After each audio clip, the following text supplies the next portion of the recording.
aí, amigo? Tudo certo? Você já esteve algum dia no meio da floresta, lendo o seu livro de dinossauros favorito, e se perguntou, cara, como é que eles conseguem fazer datações tão precisas de fósseis tão antigos? Ou então divagou, bem de leve, sobre como que os cientistas têm acesso à dieta de uma raia, por exemplo, que vive em oceano aberto. Ou melhor, afinal, aquele ciclo sem fim que o Rei Leão tanto fala, diz respeito a quê? Para a resposta dessas perguntas, fica aqui comigo. Meu nome é Guilherme, tenho 20 anos e estou no 3º ano de Medicina Veterinária da Unisociesc. Esse é o Garras e Dentes.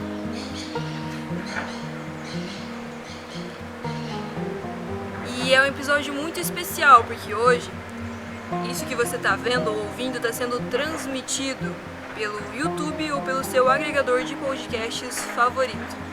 Então, vem comigo, que hoje a gente vai falar sobre equilíbrio, sobre Rei Leão e sobre raia. Então, bora lá, chega aí. Simba, nós devemos respeitar desde a menor das formigas até o maior dos antílopes. Mas nós não comemos antílope? Sim, Simba, mas deixe-me explicar. Quando um leão morre, o seu corpo vira grama e o antílope come a grama. E assim, estamos todos ligados nesse grande ciclo da vida. Como dizia o Sr. Miyagi, tudo na vida é equilíbrio. É nesse equilíbrio que várias religiões de matriz africana são baseadas. E essas religiões também servem de inspiração para um filme muito famoso, O Rei Leão, tanto a edição antiga quanto a nova readaptação, aos cinemas, em 2019. Esse filme, em particular, ele fala muito sobre o famoso ciclo sem fim. E nele a gente tem a noção clara de como todas as criaturas são intimamente conectadas. Os protagonistas, mesmo sendo leões, sendo o topo da cadeia alimentar, ensinam uns aos outros a respeitarem, desde a menor das criações até a maior delas.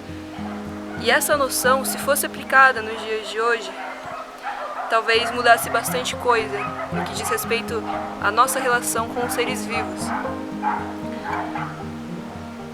O ser humano ele tem um dom, ele tem uma vantagem sobre as outras espécies, que é a avaliação que nós fazemos sobre as outras coisas, sobre os outros seres, sobre a vida em si.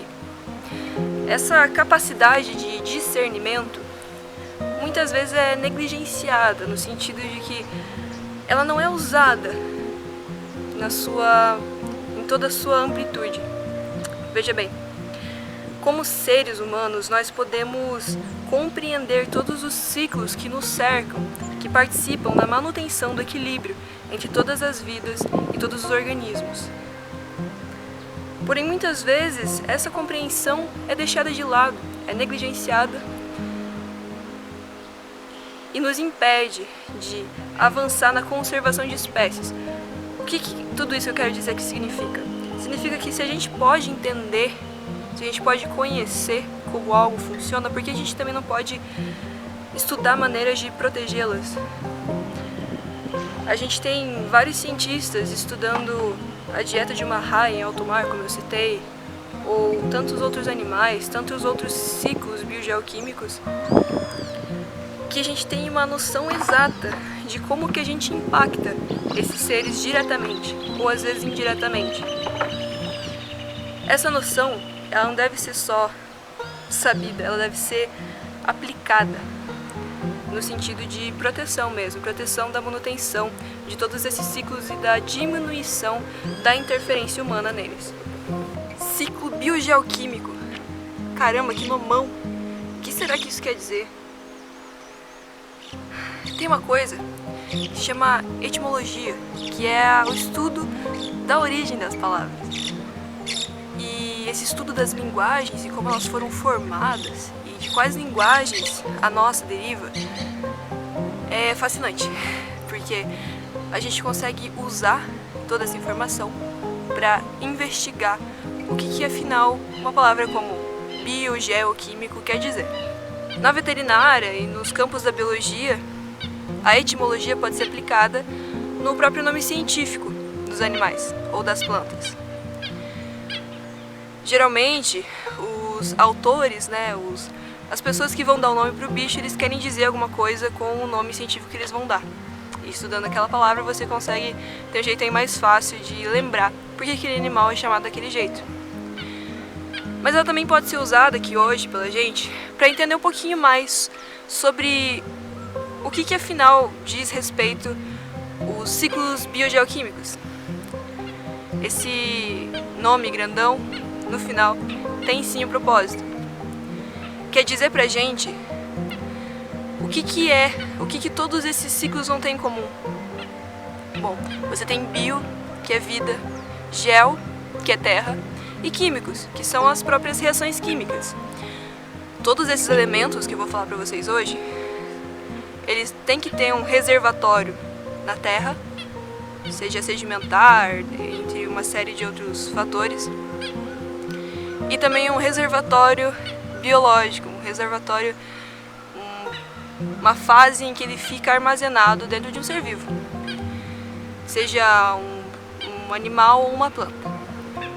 E por fim, as reações químicas, que vão modificar a estrutura das moléculas onde ele está inserido e vão transformar, por exemplo, O2 em H2O, ou O2 em CO2, O2 em O3, entre tantas outras coisas.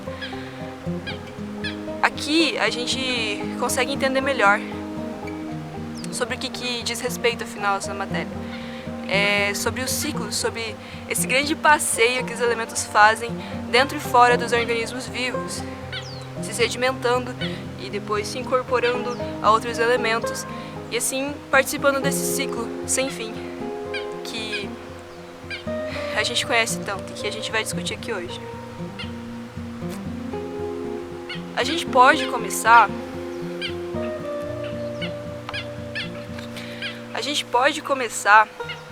falando do ciclo do oxigênio.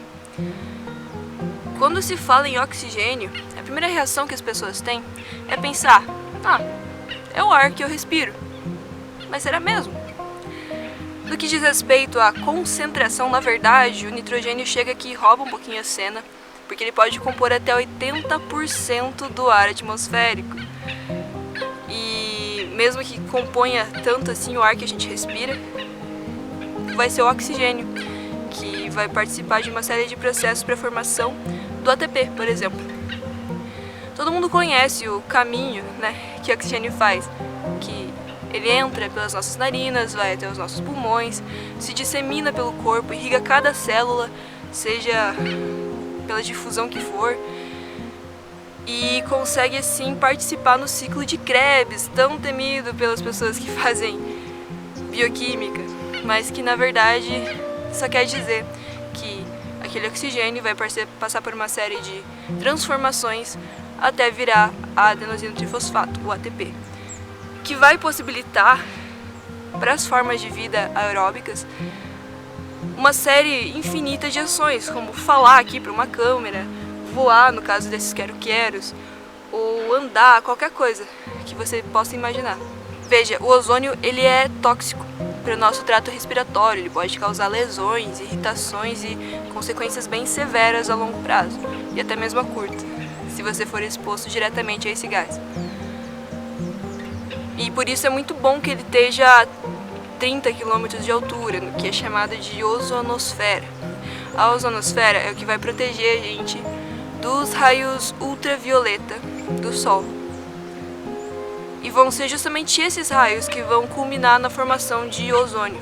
Porém, a atividade humana de queima de combustíveis fósseis, queimada de florestas em si, dentre tantos outros processos, pode culminar em buracos nessa camada de ozônio, que vão facilitar com que os raios atravessem, criando o famoso efeito estufa. O cloro, ele é emitido na atmosfera e ele consegue degradar o O3, né, o ozônio, o transformando em O2, gás oxigênio.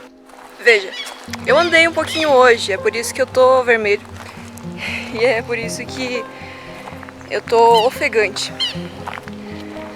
Quando eu respiro, eu inalo o oxigênio e exalo o CO2, isso todo mundo sabe. E agora você também sabe do ciclo de Krebs, que levou esse oxigênio a se tornar CO2.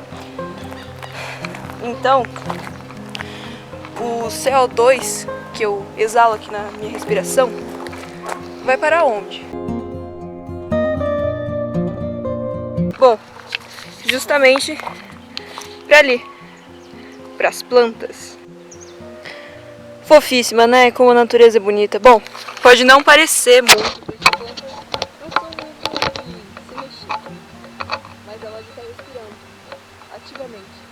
Enquanto tiver sol, ela vai ficar respirando e ainda um tempo depois também.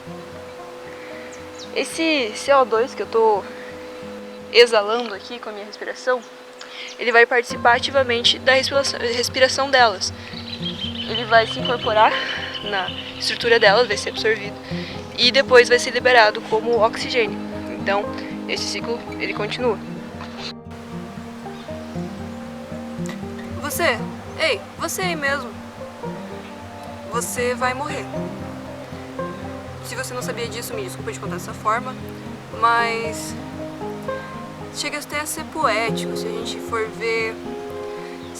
ver que os átomos que te compõem agora, depois que você morrer, vão todos ser liberados na atmosfera e podem no futuro compor outra coisa.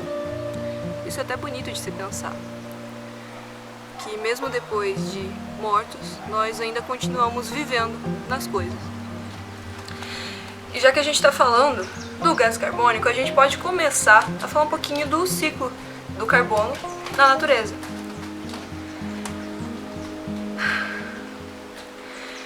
Como eu acabei de fugir de um grupo de quero-queros famintos, eu tô exalando mais CO2 do que eu tô inalando.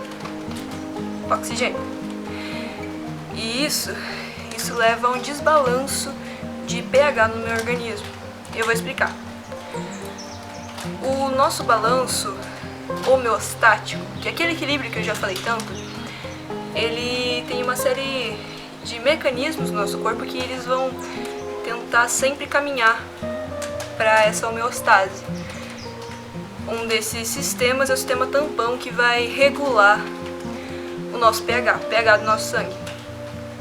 O pH ácido-base, ele pode sofrer alterações por uma série de motivos, que nem o que eu acabei de citar. A minha respiração assim desregulada pode causar uma acidose respiratória e uma alcalose no meu organismo, ou seja, um aumento do meu pH. Isso pode ser muito danoso a curto, médio e longo prazo, se permanecer assim e se não for balanceado novamente. Então, a gente começa a pensar. Por exemplo, tem um estudo em que os pesquisadores pegaram uma série de elasmobrânquios, né, são peixes cartilaginosos, como raias e tubarões, e colocaram em tanques onde o pH era levemente mais ácido do que o normal no oceano. Esse pH era de 7,3, o estimado para os oceanos até 2050. Veja, depois de um tempo desse estudo, os bichos não tiveram nenhum efeito, né? Sua fisiologia estava intacta. Mas quando eles foram analisar microscopicamente a pele desses bichos, as escamas, brânquias, elas estavam todas corroídas por essa mínima diferença de pH, e que vai se tornar real em pouquíssimo tempo. E isso já deixa muito clara a importância da preservação dos oceanos para que não se chegue a esse ponto onde esses danos podem ser muito maiores quando a longo prazo para esses bichos. E aí você tem também a famosa datação por carbono.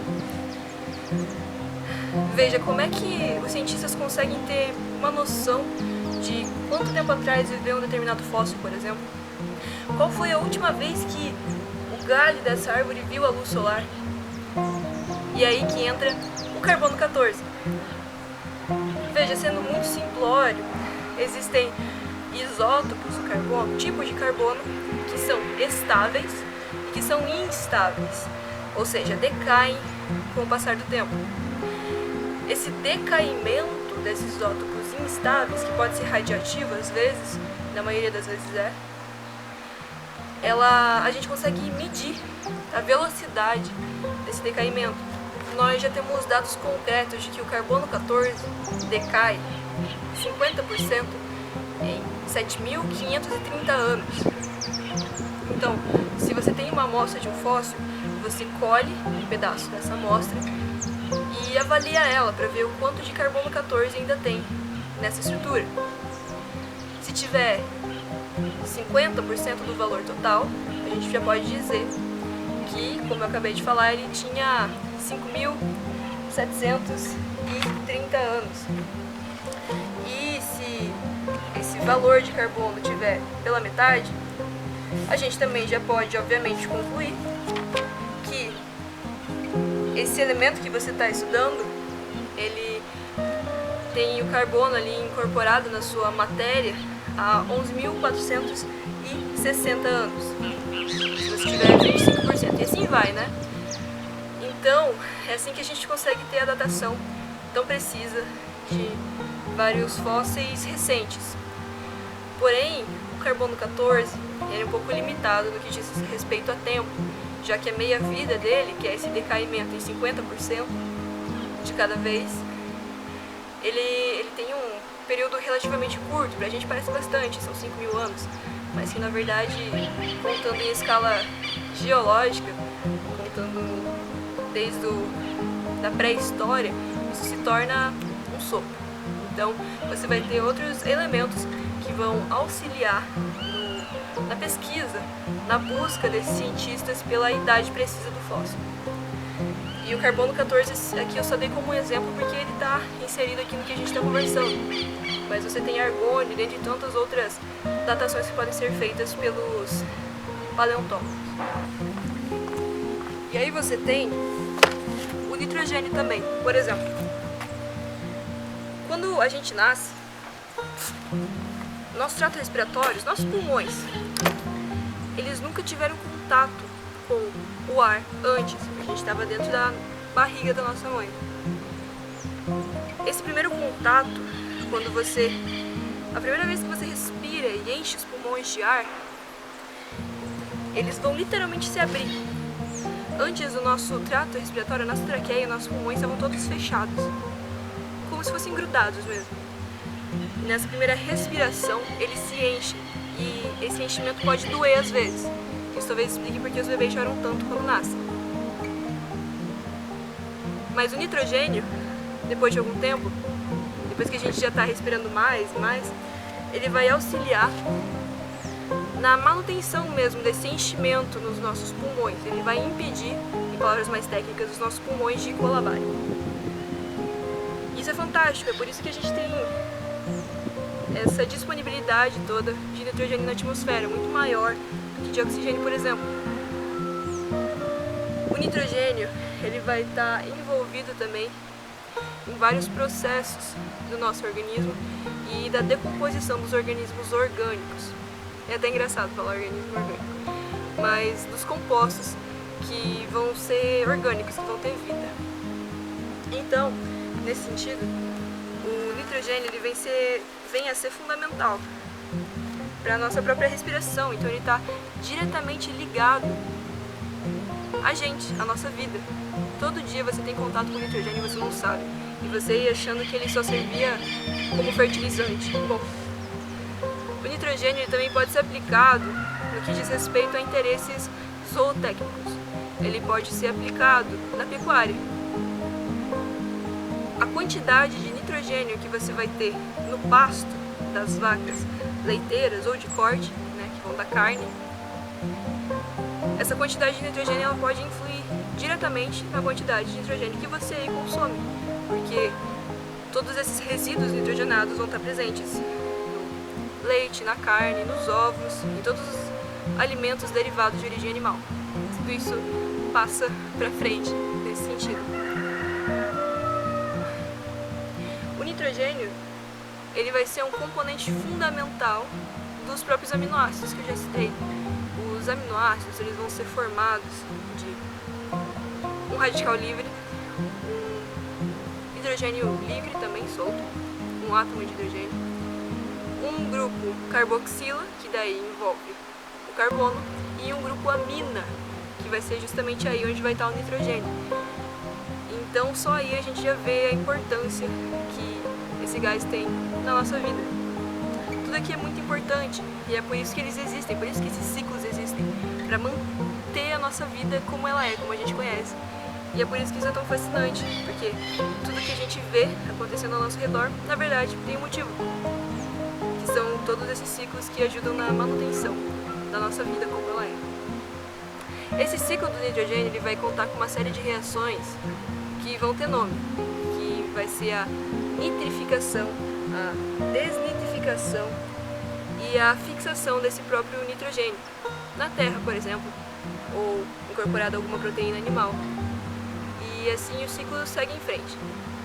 Agora a gente pode começar a falar um pouquinho do hidrogênio. O ciclo do hidrogênio não vai ter nada novo, ele também vai constituir de incorporação, fixação e depois a retirada desse hidrogênio dos organismos.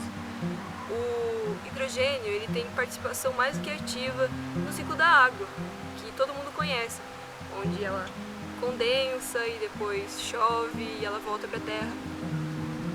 E aí que está o próprio ciclo do hidrogênio, aderido ao da água.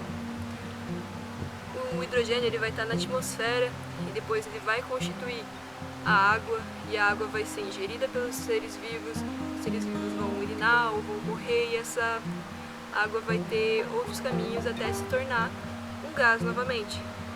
Esse gás vai subir para a atmosfera, onde vai se condensar e vai precipitar, fazendo assim com que as chuvas ocorram. Isso é basicamente fascinante, porque eu lembro que quando eu era pequeno, me contavam que a chuva era basicamente alguém grandão lá em cima ligando uma torneirinha e aí chovia. Mas isso é muito mais sem graça do que você imaginar todo o ciclo que esse elemento faz do nosso planeta. A chuva que está caindo aqui pra gente agora não, mas vamos imaginar que estivesse chovendo. A chuva que cai aqui na minha cidade pode cair em qualquer outro lugar do mundo. Então, esse ciclo da vida me fascina muito nesse sentido, de que esse apequenamento que a gente sente quando olha a imensidão desses ciclos é até bonito. Essa insignificância pode se tornar uma significância, pode se tornar algo bem poético.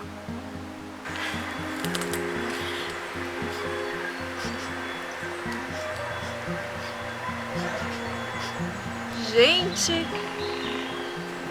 que fedor! Que é isso? Que nojo! Que cheiro de enxofre! Bom, esse cheiro é bem conhecido pelas pessoas, né? A gente tem essa mania de falar, nossa, esse cheiro parece cheiro de enxofre. Mas você sabe realmente o que é o enxofre? Por que algumas coisas podem ter cheiro de enxofre?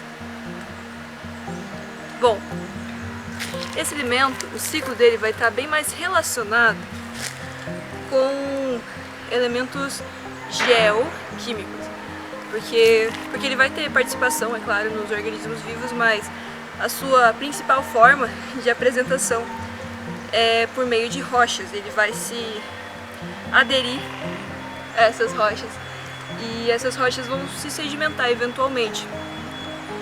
Esse processo de sedimentação vai resultar na incorporação do enxofre nos mares, por exemplo, nos oceanos. E nos oceanos ele pode ser também incorporado a outras formas de vida.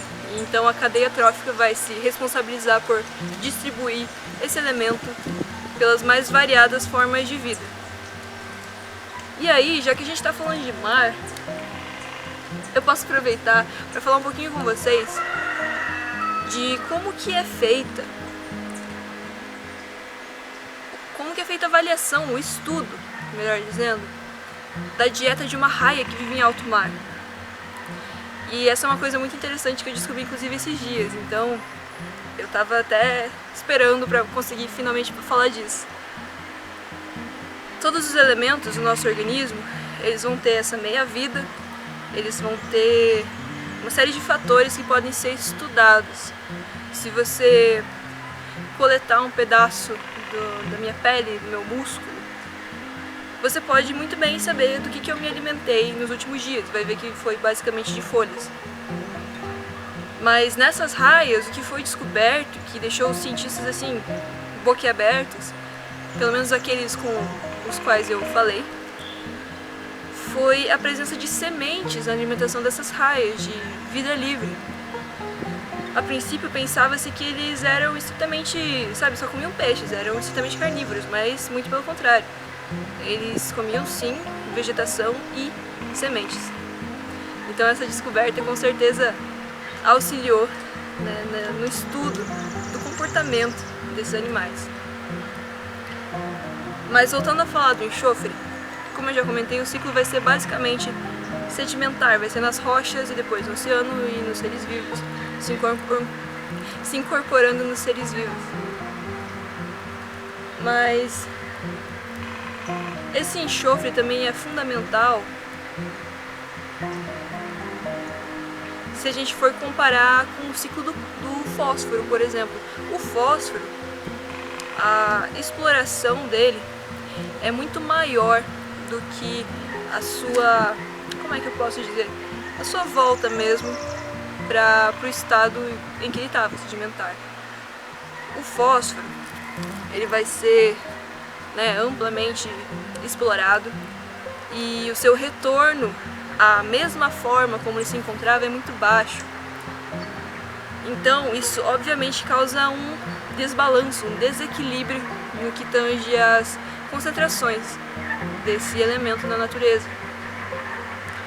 Veja, a gente não pode nunca tirar nada da natureza, a gente nunca pode jogar algo fora.